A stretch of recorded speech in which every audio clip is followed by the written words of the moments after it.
stopped. Italy is experiencing an increase in infections of COVID-19 and resulting deaths. The numbers are increasing by about 20 to 30% a day. That's the number of cases testing positive. And so are the admissions to ICUs and unfortunately the deaths. We've seen a really rapid growth in the number of reported cases in Italy.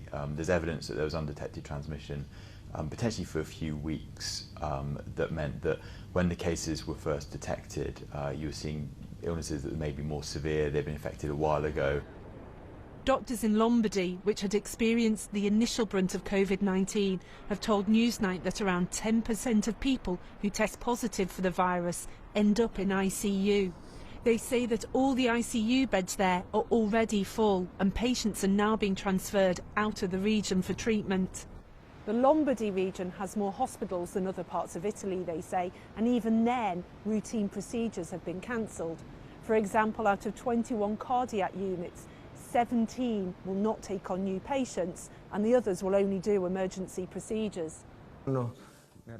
Doctors, patients and their families in the region are having to make tricky clinical decisions about whose treatment should be prioritised to ensure appropriate allocation of limited healthcare resources. The system is of military origin. It was first of all thought out by Napoleon's chief surgeon, Baron Larrey.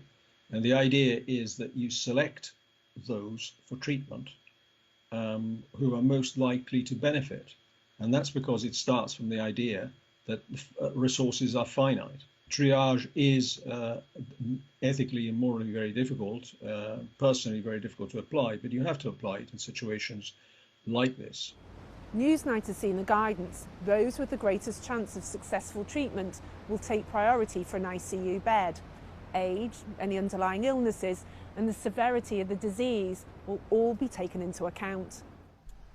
This chimes with a study published today in The Lancet about deaths from COVID-19 in Wuhan. This found men, people who were older, those who developed more severe organ failure and sepsis had higher risks of dying. Putting in measures to delay the spread is critical to slowing the epidemic curve so the health service isn't overwhelmed and resources can be best used. The quarantining started in Lombardy and local regions. Over the weekend, a report was leaked about the lockdown, but some people simply moved south to stay with relatives.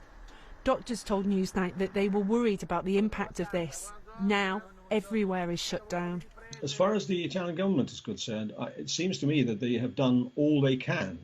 There are measures and certainly they have put down some clear rules. Whether Italians are going to follow those rules, that's a different matter.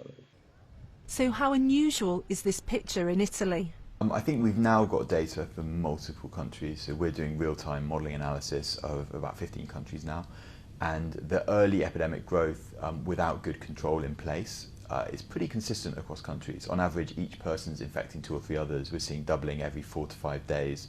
And it's not just one country. We're seeing maybe around 10 countries in that current phase. So I think it's very clear that